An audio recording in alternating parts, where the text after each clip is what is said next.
Ya, jadi uh, setelah psikologi lahir sebagai suatu ilmu yang berdiri sendiri, kemudian muncullah atau lahirlah aliran-aliran psikologi ya, secara garis besar dibagi menjadi dua ya. Yang pertama pendekatan atau aliran yang muncul di awal berdirinya psikologi ya. Ada dua aliran besar.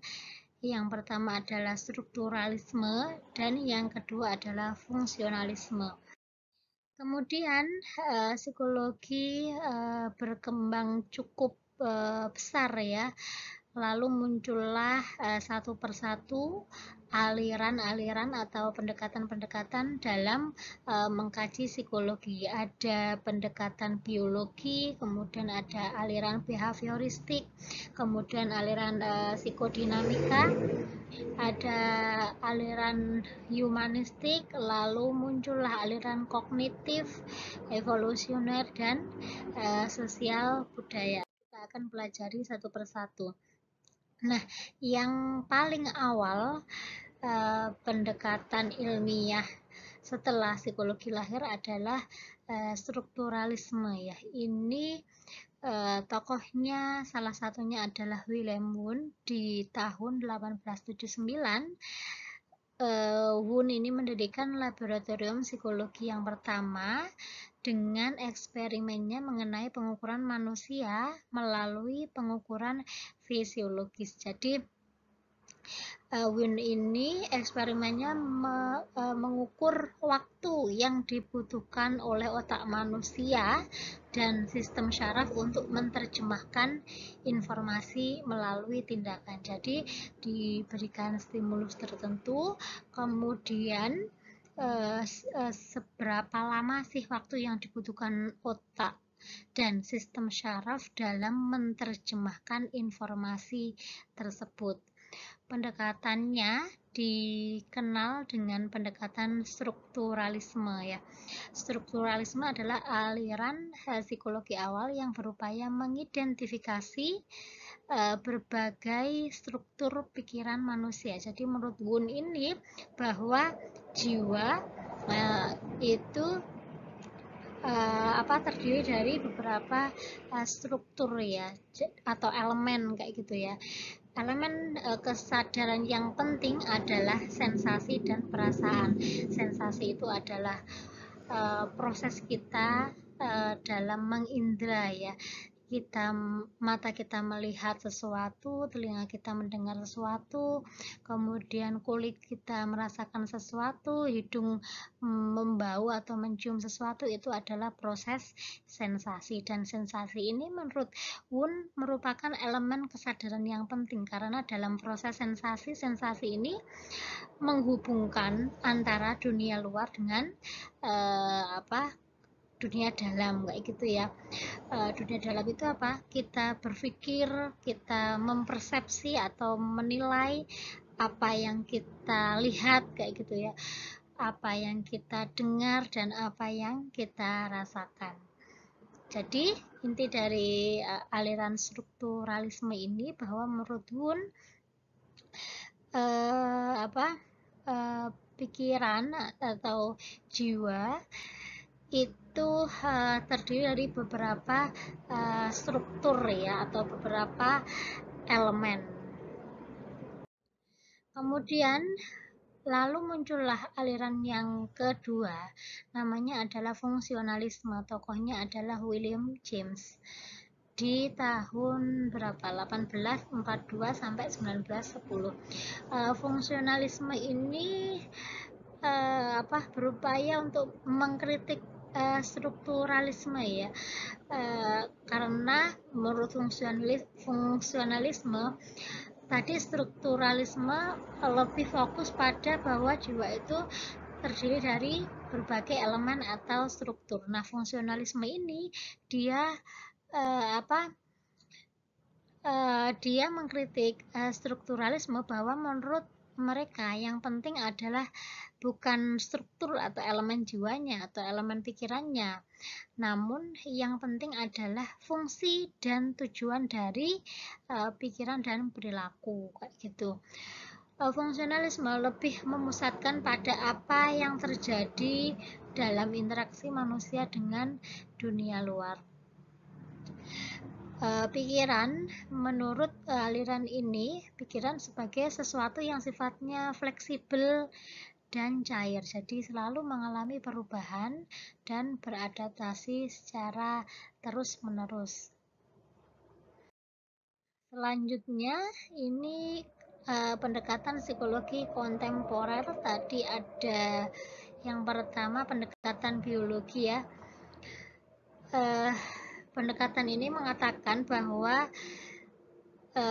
sudut pandang psikologi yang menelusuri perilaku dan proses mental yang memusatkan pada tubuh, terutama otak dan sistem syaraf. Otak dan sistem syaraf inilah yang merupakan inti untuk memahami perilaku, pikiran, dan emosi manusia. Jadi, menurut pendekatan biologi bahwa perilaku itu semata-mata dipengaruhi oleh biologisnya atau sistem syarafnya, terutama otak ya. Jadi mengapa dia berperilaku agresif? Oh, ternyata di dalam otak ada struktur otak yang dia fungsinya mengatur emosi, ternyata nggak normal kayak gitu ya. Mengapa dia mengalami bipolar kayak gitu? Mengapa dia kadang senang, habis itu langsung sedih, moodnya swing? Kenapa perilakunya seperti itu? Ya karena ternyata itu disebabkan oleh sistem syarafnya atau disebabkan oleh struktur otaknya kayak gitu. Kemudian yang kedua, pendekatan behavioristik ya, sudut pandang psikologi yang menekankan kajian ilmiah berbagai respon perilaku yang dapat diamati dan penentu lingkungannya. Tokohnya adalah G.B. Watson dan Skinner. Jadi kalau menurut pendekatan biologi bahwa perilaku itu semata-mata dikendalikan atau dipengaruhi oleh otaknya dan sistem syarafnya. Kalau menurut pendekatan behavioristik bahwa perilaku itu semata-mata dipengaruhi oleh lingkungannya. Jadi lingkunganlah yang membentuk perilaku tertentu. Misalkan contohnya anak kecil yang dia sering menangis kayak gitu ya, karena ternyata lingkunganlah yang membentuk dia seperti itu. Jadi ketika dia meminta sesuatu, kemudian orang tuanya membiarkan sampai dia menangis, baru orang tuanya memberikan yang dia inginkan. Nah, itu akan berulang dan akhirnya membentuk kebiasaan dia kalau ingin sesuatu dia menangis kayak gitu. Contoh lain misalkan terkait reward and punishment ya. Jadi kenapa si Ani ini dia rajin sekali belajar? Oh, ternyata ketika dia belajar, maka ibunya akan memberikan dia makanan kesukaannya atau memberikan dia uang saku yang lebih. Akhirnya karena ada lingkungan yang membentuk seperti itu, ketika dia melakukan hal yang baik, dia mendapat reward, mendapat hadiah, mendapat yang dia suka, makanya besoknya lagi dia akan berperilaku yang sama. Selanjutnya, jadi menurut pendekatan behavioristik, perilaku itu semata-mata dikendalikan atau ditentukan oleh lingkungannya. Selanjutnya ada pendekatan psikodinamika, sudut pandang psikologi yang menekankan pikiran ketidaksadaran, konflik antara naluri biologis dan tuntutan masyarakat, dan pengalaman keluarga dini. Tokohnya adalah Sigmund Freud ya, atau yang dikenal bapak psikoanalisis. Jadi menurut pendekatan ini bahwa perilaku muncul karena alam bawah sadarnya, karena masa lalunya kayak gitu ya, tapi menekankan pada alam bawah sadar. Contoh misalkan ada anak SD gitu ya, ada anak SD yang dia itu apa suka mengganggu temannya, kemudian suka berbuat ulah di kelas kayak gitu.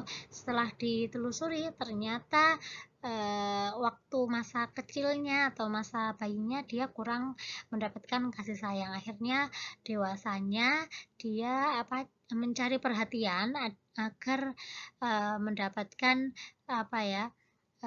mendapatkan perhatian dari orang sekitar seperti itu. Jadi perilaku itu semata-mata dikendalikan oleh masa lalunya. Kemudian yang keempat ada pendekatan humanistik, sudut pandang psikologi yang menekankan kualitas-kualitas positif seseorang, kapasitas untuk pertumbuhan positif dan kebebasan untuk memilih takdir apapun. Jadi ini lebih humanis ya. Kalau menurut aliran atau pendekatan behaviorisme tadi, perilaku semata-mata dikendalikan oleh lingkungan. Jadi individu atau manusia itu sifatnya menjadi pasif ya, karena yang menentukan perilaku adalah lingkungannya yang aktif, kemudian manusianya menjadi pasif. Manusia selalu mengikuti lingkungannya seperti itu. Di behaviorisme juga asumsinya bahwa manusia itu seperti robot ya, karena pasif selalu dikendalikan oleh lingkungan. Begitu juga di pendekatan psikodinamika ya. Jadi pandangannya terhadap manusia bahwa manusia itu cenderung dikendalikan oleh alam bawah sadarnya. Jadi manusia itu sifatnya juga lemah kayak gitu ya, karena perilakunya dibentuk oleh masa lalunya, alam bawah sadarnya. Jadi manusia nurut saja dengan alam bawah sadarnya. Nah, salah satu aliran yang menentang aliran-aliran sebelumnya yaitu pendekatan humanistik, bahwa menurut aliran ini bahwa manusia itu nggak selemah itu, nggak serapuh itu.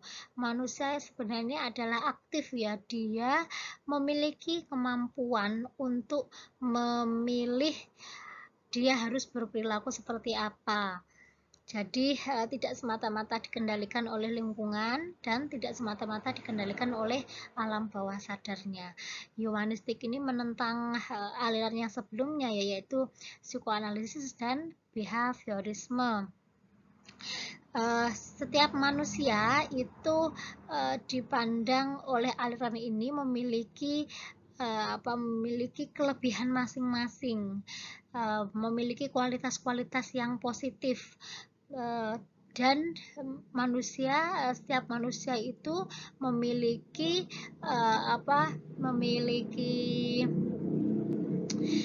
kemampuan untuk mengembangkan dirinya agar menjadi lebih baik, jadi lebih humanis ya. Meskipun manusia ada kekurangan, misalkan dalam hal fisik kayak gitu ya, ada kekurangan, tapi dia tetap bisa meningkatkan kompetensi yang lain. Jadi humanistik ini lebih fokus pada kelebihan dan kekuatan yang dimiliki oleh manusia. Nggak ada manusia yang lemah, nggak ada manusia yang memiliki kekurangan dan lain sebagainya, karena fokusnya pada kelebihan dan kekuatan yang dimiliki oleh manusia tersebut. Dan manusia bebas ya untuk memilih takdir apapun, apakah dia harus berperilaku A atau berperilaku B, itu adalah pilihan dia. Selanjutnya ada pendekatan kognitif. Sudut pandang psikologi yang memusatkan pada proses mental yang terlibat dalam mengetahui bagaimana mengarahkan perhatian, persepsi, ingatan, berpikir, dan memecahkan masalah. Jadi, menurut pandangan ini, menurut pendekatan kognitif, bahwa perilaku itu dipengaruhi oleh cara dia berpikir. Jadi contohnya misalkan mengapa dia berperilaku agresif kayak gitu, karena menurut pemikiran dia bahwa dengan berperilaku agresif dia akan mendapatkan apa yang dia inginkan, seperti itu. Jadi nggak semata-mata perilaku itu langsung muncul karena stimulus dari lingkungan, tapi ada proses berpikirnya terlebih dahulu yang dilakukan atau yang dialami oleh individu dan kemudian memutuskan untuk berperilaku. Jadi pendekatan kognitif ini fokus kajiannya atau fokus penelitiannya mengenai proses mental ya, atau proses kognitif seperti persepsi, ingatan, berpikir, dan memecahkan masalah. Pendekatan selanjutnya adalah pendekatan evolusioner ya, sudut pandang psikologi yang menggunakan gagasan-gagasan evolusi seperti adaptasi, reproduksi sebagai dasar menjelaskan perilaku manusia yang spesifik ya. Contohnya ciri fisik seseorang memengaruhi tingkat agresivitas dan pengambilan keputusan.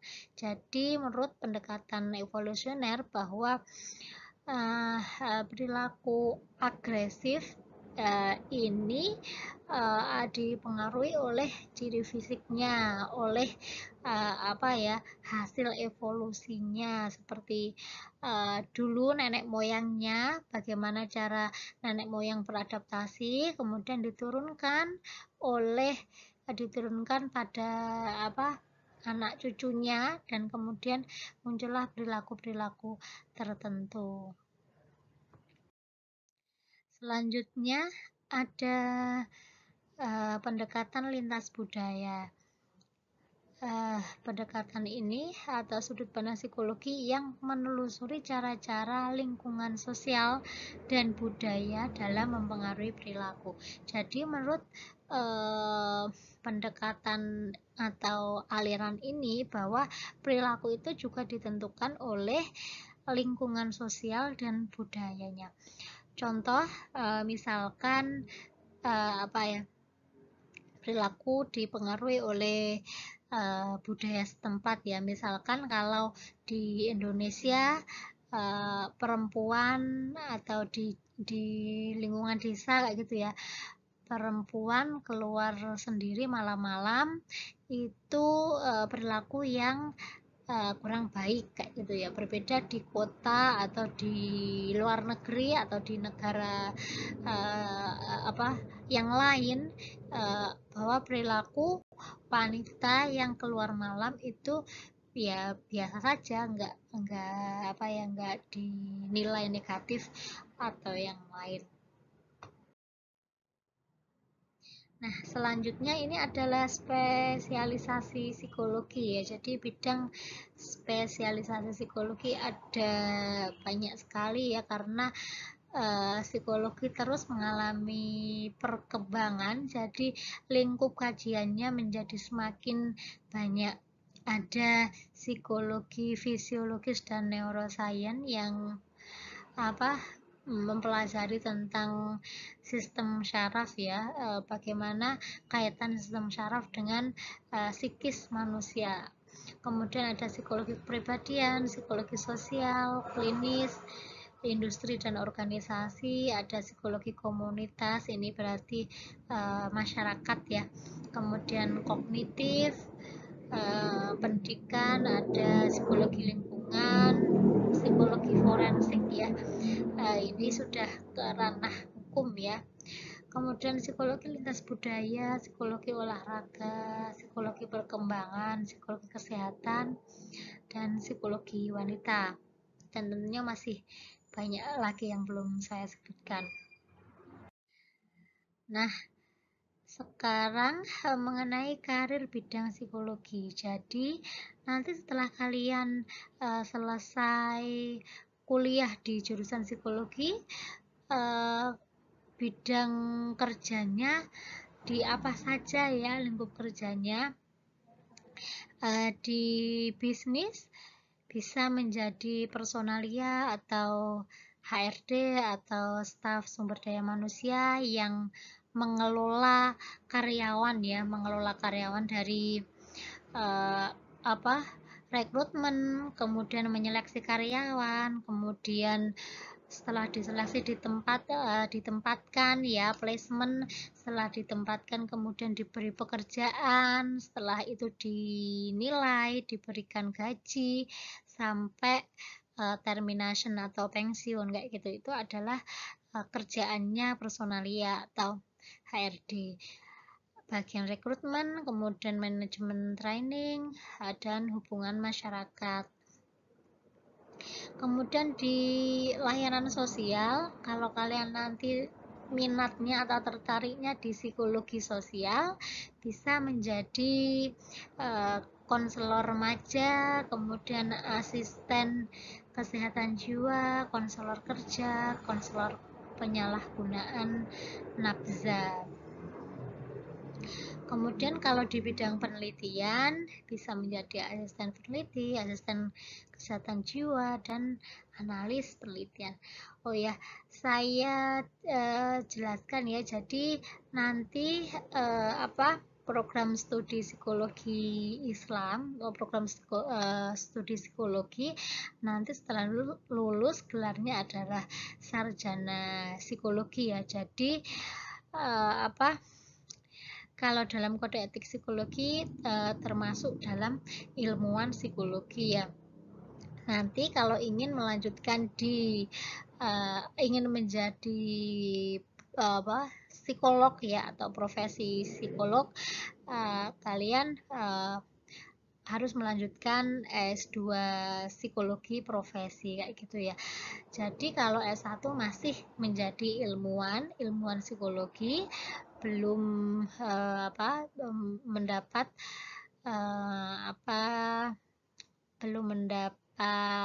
kewenangan untuk melakukan praktek psikologi ya, masih menjadi asisten psikolog seperti itu.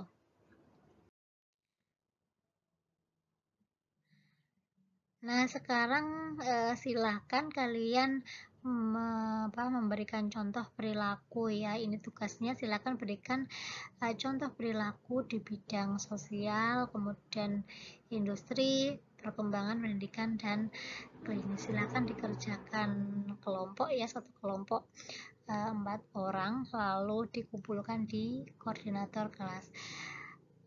Saya akhiri. Mari sama-sama kita baca hamdalah bersama-sama. Alhamdulillahirobbilalamin. Saya akhiri. Wassalamualaikum warahmatullahi wabarakatuh.